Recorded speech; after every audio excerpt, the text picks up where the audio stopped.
Hola a todos, mi nombre es Francisco Iván Campos Ortiz, soy estudiante de Psicología en la Universidad Nacional Autónoma de México. La siguiente videopresentación tiene por objetivo dar respuesta a la siguiente pregunta. ¿Cuáles fueron las principales aportaciones teóricas y metodológicas de los diferentes sistemas teóricos en psicología a finales de los siglos XIX y durante la primera mitad del siglo XX que permitieron que la psicología se convirtiera en una disciplina científica desde una perspectiva positivista?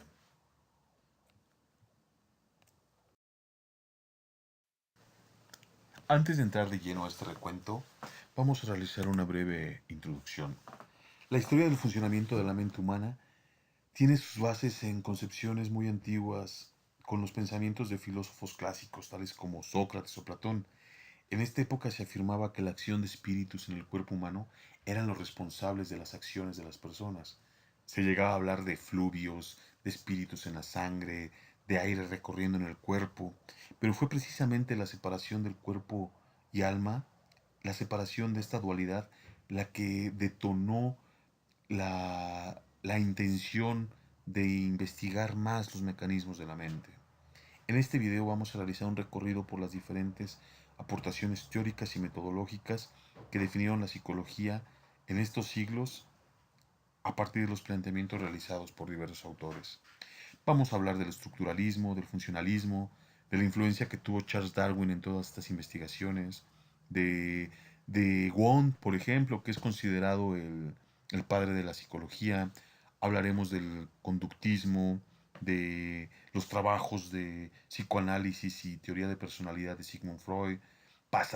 Nos iremos de ahí a Rusia para conocer la reflexología y la psicología rusa. Y terminaremos en Estados Unidos con los trabajos de Watson y Skinner del conductismo, con los cuales se dio inicio a la psicología cognitiva.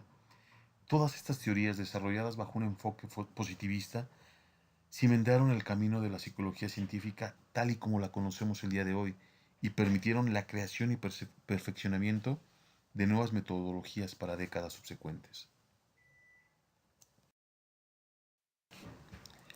Vamos a iniciar nuestro recorrido con el estructuralismo.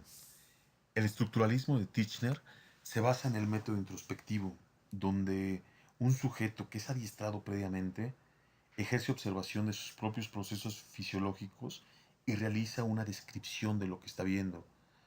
Para ello se realizaban una serie de estímulos basados en el tipo de estudio que estábamos realizando a este individuo. Una característica específica de Titchener es que él rechazaba los aspectos inconscientes. Solo se basaba en la descripción consciente que realizaba el individuo. Afirmaba que la psicología debía basarse en la introspección solamente. Esta escuela, fundada por Titchener, que fue un estudiante de Wundt, consideramos aquí a Wundt como un precursor de esta teoría. Juntos trabajaron en el primer laboratorio de psicología en la Universidad de Leipzig. Esta escuela fue una influencia básica para el desarrollo de la psicología científica.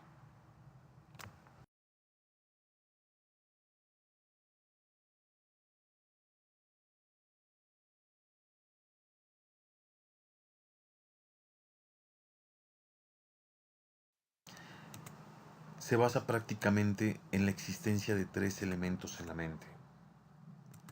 Estos elementos formaban para el estructuralismo la experiencia consciente. Estamos hablando que tenemos los afectos, que se refiere a las emociones, las imágenes, que se refiere a las ideas, y las sensaciones, que se refieren a la percepción. La introspección era la principal herramienta que se utilizaba para analizar los elementos de la conciencia. También tenemos la interacción e intercomunicación de los elementos de la mente que creaban una experiencia consciente. Por otro lado, y parte importante para el estructuralismo, era la relación que había entre los procesos físicos y la relación con la experiencia consciente.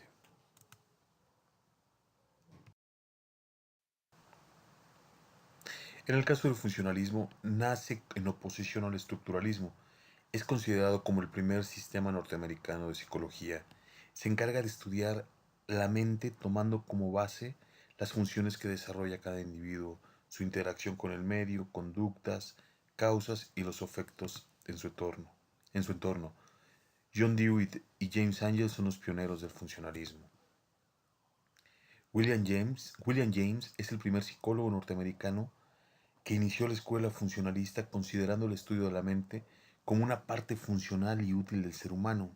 Destaca el para qué de la mente, sus procesos prácticos, su aspecto evolutivo y adaptativo, y crea una diversificación de los objetos estudiados.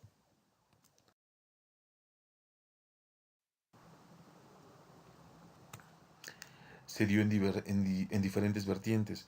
Por ejemplo, tenemos el caso donde John Dewey en 1896 realiza la publicación de un artículo llamado El concepto del arco reflejo en psicología. Este es considerado el comienzo del movimiento funcionalista. Lo que hacía era cortar la conducta en unidades de estímulo y respuesta separadas, dividiendo la conducta en un componente sensorial, un componente de control y un componente de motor que culmina con una respuesta. El arco de reflejo de Dewitt se basaba en tres fases. Había un componente aferente o sensorial, que es donde iniciaba el estímulo en los nervios.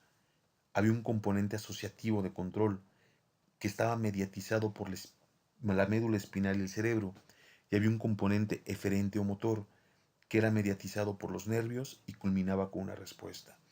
Es decir, el tema biológico empezaba a aparecer, empezaba a ser notorio en las investigaciones.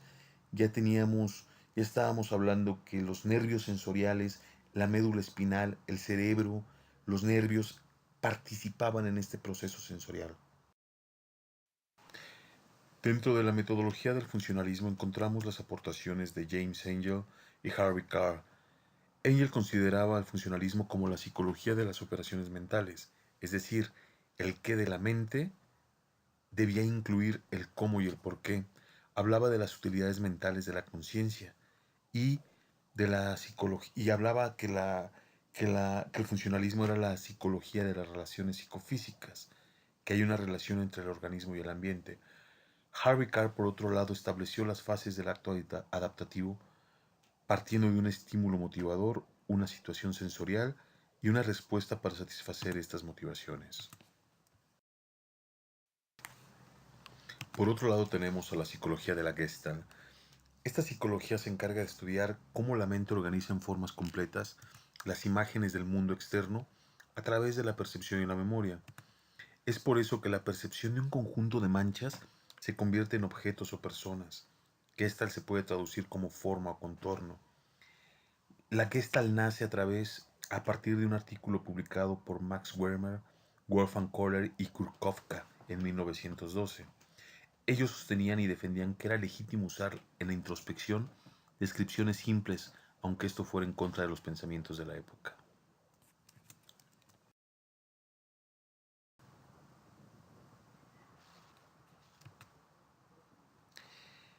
Vamos a hablar de la metodología de la psicología de la Gestalt. La psicología de la Gestalt partía del principio de parte y todo. Es decir, todo es más que la suma de las partes. Dentro de un conjunto total hay interacciones dinámicas entre diferentes partes que trascienden a la suma de los elementos que la componen. Cada parte pierde valor si la retiramos del conjunto, pero el todo vale más que cada parte. También partía de las inferencias que hay para la concepción del mundo. En la psicología hay fenómenos que dependen del campo total. Por ejemplo, en la percepción visual, en el mundo físico hay dos extremos. Un mundo que compone partes aditivas e independientes y un mundo que se relaciona con el todo. No hay sistemas independientes. Los gestaltistas se inclinan por esta última concepción, afirmando que hay fenómenos cuyo carácter depende del campo total. Aquí en los ejemplos, en las imágenes que tenemos en pantalla, pues podemos observar claramente estas afirmaciones. Siguiendo con la metodología de la psicología de la Gestalt, vamos a hablar del isomorfismo. Dentro de la teoría se afirmaba que la estructura de los campos cerebrales y la experiencia son idénticas, es decir, en el campo fisiológico y el experiencial se correspondían idénticamente.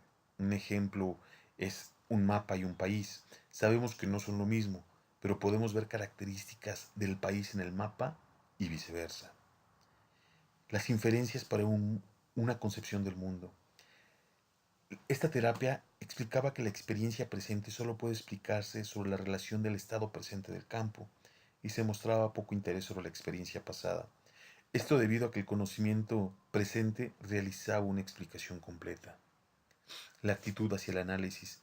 Los gestaltistas no se oponían al análisis cuantitativo, pero sí apoyaban más la idea de privilegiar el análisis cualitativo para alcanzar la máxima precisión.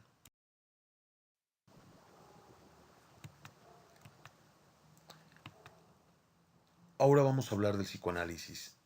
El psicoanálisis es una ciencia que comprende un conjunto de técnicas psicoterapéuticas basadas en las teorías de Sigmund Freud, bajo la premisa de que las personas tienen sentimientos, deseos, pensamientos y recuerdos inconscientes a los cuales se puede acceder por medio de la catarsis, con el objetivo de tener un mayor entendimiento de sus perturbaciones mentales.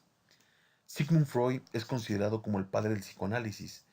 Él nunca consideró que su obra estuviera completa.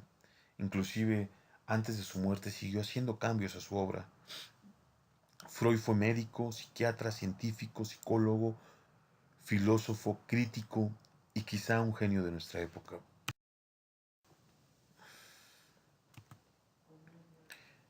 Freud estableció la teoría de la personalidad. Él mencionaba que la personalidad estaba integrada por tres sistemas principales: el ello, el yo y el superyo. Estos tres sistemas podían tener una organización armónica y unificada en personas sanas, pero si estaban en desacuerdo, es cuando encontrábamos a personas inadaptadas, insatisfechas e ineficientes. No son entidades separadas, no hay límites entre ellos e interactúan y se fusionan de manera constante. De las características de cada uno de estos sistemas. El ello. El ello se encarga de descargar la excitación, es decir, la energía o la tensión que se liberan en el organismo mediante estímulos. Freud llamó a este proceso el principio del placer. El principio del placer tiene como finalidad reducir la tensión y así mantenerla de manera constante. La tensión se experimenta como un dolor o una incomodidad y el alivio como un placer o una satisfacción. Este principio mantiene el equilibrio ante desórdenes internos y externos. Los externos son la forma más básica del cuerpo de descargar vía motriz cualquier excitación. Por ejemplo, ante una luz brillante, cerramos los ojos y esto nos proporciona alivio. Los internos pueden ser, por ejemplo, la sensación del malestar de la vejiga cuando necesita liberarse. La obertura de la válvula y la liberación de la orina proporcionan esta satisfacción.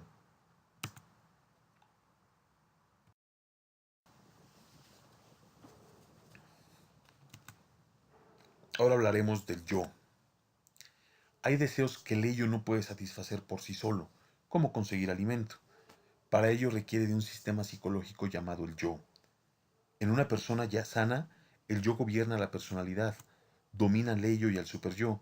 Cuando el yo cumple correctamente todas sus funciones, predomina la armonía y la adaptación. Cuando le otorga demasiado poder al ello o al superyo, es cuando surgen los desequilibrios. El yo se rige por el principio de la realidad. El principio de la realidad se refiere a algo que existe. La finalidad del principio es retrasar la descarga de energía y tolerar la tensión hasta que se haya encontrado el objeto que nos permite satisfacerla. No implica que se rechace el principio de placer, solo se posterga y se desarrolla en él un proceso secundario. El proceso secundario, el proceso primario posiciona al individuo ante un cuadro del objeto imaginario que satisface sus necesidades, y el proceso secundario tendrá que encontrar o producir ese objeto mediante un plan de acción desarrollado ya por la razón. El superyo. El superyo representa los ideales más que a la realidad y busca la perfección antes que el placer o la realidad. Es el código moral de la persona. Está formado por dos subsistemas: el ideal del yo, que son los conceptos que el niño acepta como buenos, inculcados por sus padres, por los cuales recibe una recompensa, y la conciencia moral. Son los conceptos que son moralmente malos, por los cuales recibe un castigo, y si falta a ellos, los castigos pueden ser físicos o psicológicos, aumentando o reduciendo la tensión. Existió una corriente alterna al psicoanálisis de Sigmund Freud, que era considerado como el ortodoxo. Esta corriente, considerada como heterodoxa, no sigue los conceptos integrales de la escuela freudiana y le da un toque diferente al análisis de los problemas de la mente humana, a los motivos del desajuste y a las causas de los síntomas mentales. Este tipo de psicoanálisis se estableció en función de los estudios de Harry Stack Sullivan, Karen Horney y Eric Fromm.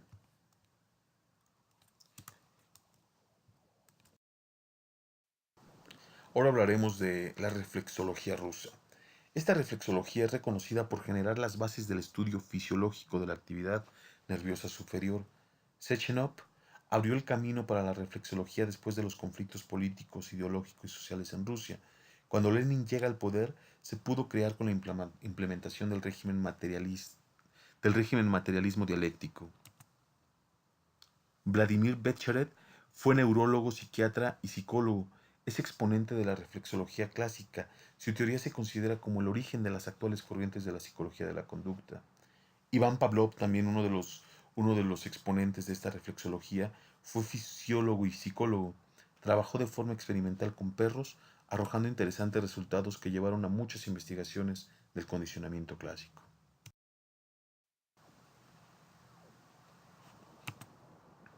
La reflexología clásica partía del principio naturalista de la unidad del organismo-ambiente e investigó condiciones, mecanismos y leyes que influenciaban el equilibrio entre ambos.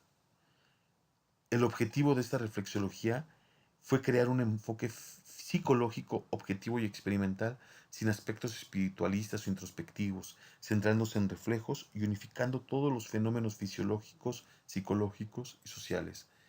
Su aplicación se basó en la referencia de reflejos condicionados o incondicionados, dando una concepción psicológica decididamente mecanicista y fisiológica. El mecanismo se establece como un sistema que se basa que al haber un estímulo externo llega al organismo y luego produce una respuesta estímulo-organismo, respuesta como una cadena. La reflexología de Pavlov se basó en el experimento que realizó con perros, donde trataba de demostrar que se pueden condicionar respuestas entrenando a un ser vivo para reaccionar de manera automática a un estímulo repetitivo.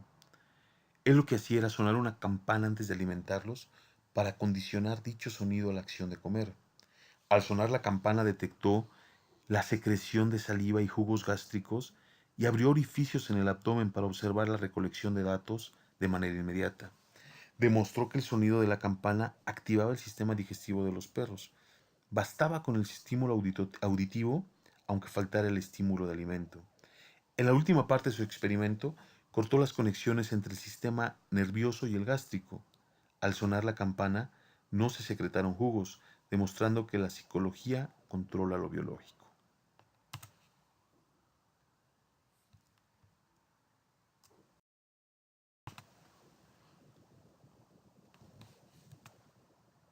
Vamos a hablar ahora de la psicología rusa.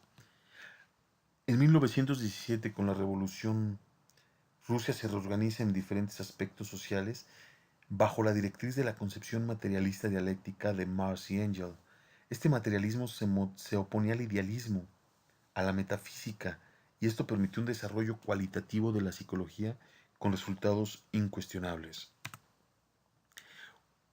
En la psicología, Lev Vygotsky es considerado un fiel intérprete de este pensamiento, enseñando en universidades y realizando investigaciones. Esta psicología es llamada materialista dialéctica o marxista-leninista o soviética. En la dialéctica materialista, para ellos la palabra actividad tenía una función especial dentro de la psicología.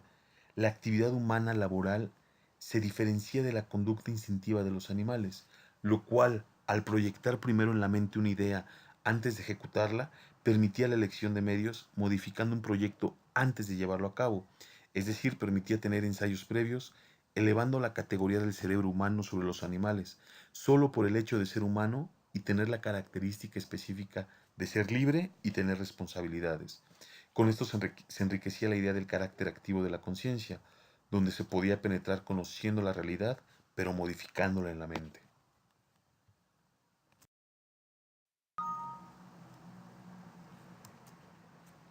Ahora hablaremos del conductismo. El conductismo es una corriente psicológica desarrollada en sus orígenes por John B. Watson, basada en el uso de procedimientos experimentales para estudiar el comportamiento humano observable, es decir, la conducta que muestra un sujeto en función de su entorno por medio de estímulos y respuestas. Watson fue considerado creador y principal exponente del conductismo en Estados Unidos. Su investigación del condicionamiento clásico fue clave para el desarrollo posterior del condicionamiento operante. Edward Lee Thorndike se le considera como el antecedente inmediato de la psicología conductista. Investigó el aprendizaje por ensayo-error y la ley de efecto, a partir de sus estudios que realizó con gatos en cajas de las que debían escapar, desarrollando así la teoría del conexionismo. El conexionismo de Thorndike se basaba en el aprendizaje, el cual se derivaba de las asociaciones creadas entre estímulos y respuestas, donde dichas asociaciones o hábitos se fortalecían o se debilitaban por la frecuencia de las parejas estímulo-respuesta. La teoría estímulo-respuesta se basaba en el aprendizaje a partir de prueba y error, en el cual las respuestas correctas se imponían sobre otras debido a gratificaciones. La teoría sugiere que la transferencia de aprendizaje depende de la presencia de elementos idénticos en el origen y de las nuevas situaciones de aprendizaje. Las conexiones son fácilmente establecidas y la persona percibe estímulos y respuestas en conjunto.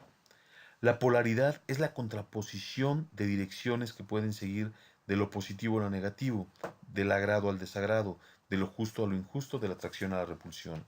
Y la diseminación del efecto de la idea son las gratificaciones que afectan no solo a la conexión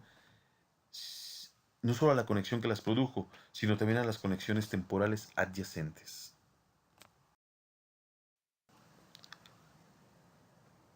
Por otro lado, el conductismo de Watson se basó en el experimento que hizo del pequeño Albert, el cual fue muy polémico. Watson creía que controlando el entorno de una persona era posible modificar su comportamiento. Albert tenía 11 meses cuando se inició el experimento.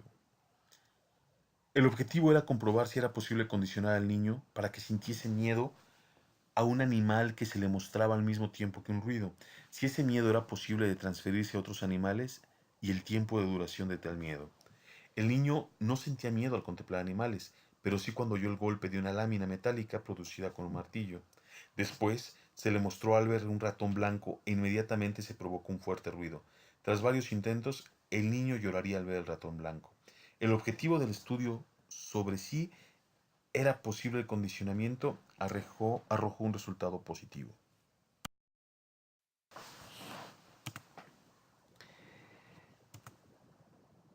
El conductismo radical.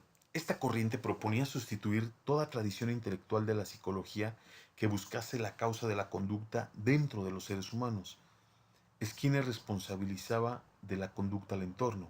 Para esto definió tres aspectos de su trabajo: la filosofía del conductismo radical, la ciencia del análisis experimental de la conducta y la interpretación de la conducta humana desde la perspectiva del conductismo radical y el análisis experimental. Skinner se interesó en la conducta total del organismo, influenciado por los trabajos de Pavlov y Love. Gracias a las investigaciones de Watson, conoció el conductismo, dedicando su trayectoria a crear un nuevo sistema de conducta operante, logrando la postulación del conductismo radical.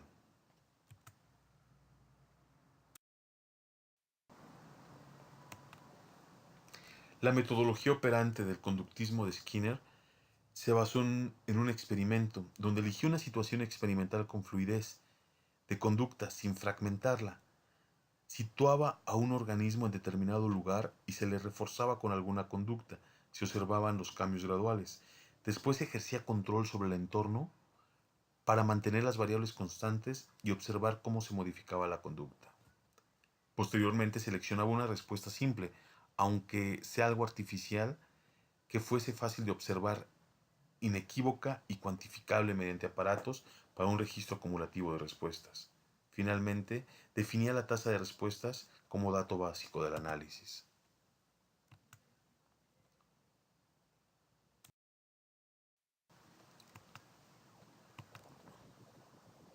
Para Skinner existían dos tipos de conductas aprendidas: la conducta respondiente o refleja, provocada por un estímulo, y la conducta operante, que responde de forma voluntaria, ocasionando una respuesta operante facilitada con la emisión de un refuerzo. El refuerzo ayuda a que esta conducta vuelva a ejecutarse. Un gato encerrado en una jaula con una palanca que produce su libertad tiene más posibilidades de lograrlo con la repetición del experimento. Está reforzando la respuesta de operar la palanca. En este caso, el mecanismo es el siguiente. La situación que produce la conducta es la caja problema. La respuesta reforzada es accionar la palanca. El refuerzo, salir de la caja.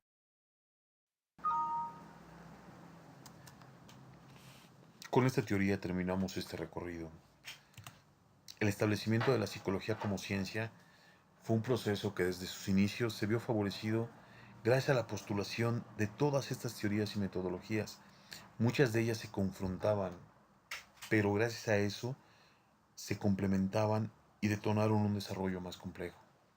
A finales del siglo XIX y durante la primera mitad del siglo XX, todos estos pensadores e investigadores desafiaron las limitantes teóricas y prácticas de su época y se dieron a la tarea de investigar y poner a prueba todos los mecanismos de la mente y su funcionamiento, cada uno desde diferentes perspectivas y diferentes áreas de estudio, y bajo fundamentos científicos positivistas. Es decir, basaron esto en un enfoque meramente experimental, logrando crear con ello bases fundamentales para que la psicología fuera vista como una ciencia. Gracias al desarrollo de esta época, hoy día la psicología ocupa un lugar muy importante entre las ciencias en general, con un papel integrativo y multidisciplinario con otras ciencias, pero teniendo presente que tiene funciones propias y con aportaciones importantes para el conocimiento humano. Hoy día muchas de esas teorías y metodologías han crecido, se han transformado y se han perfeccionado, aprovechando los avances de la ciencia y el acceso que tenemos al conocimiento al día de hoy. Pero también podemos observar que aún conservan muchos rasgos esenciales de la forma en la que fueron concebidas de sus orígenes, inclusive bajo los mismos criterios de postulación, revelando con ello la importancia de su aportación en el establecimiento de la psicología como una ciencia formal.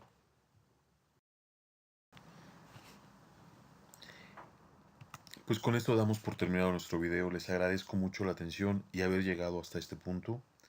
Dejo aquí algunas frases de los filósofos de las épocas que hablamos como reflexión. Muchas gracias y hasta pronto.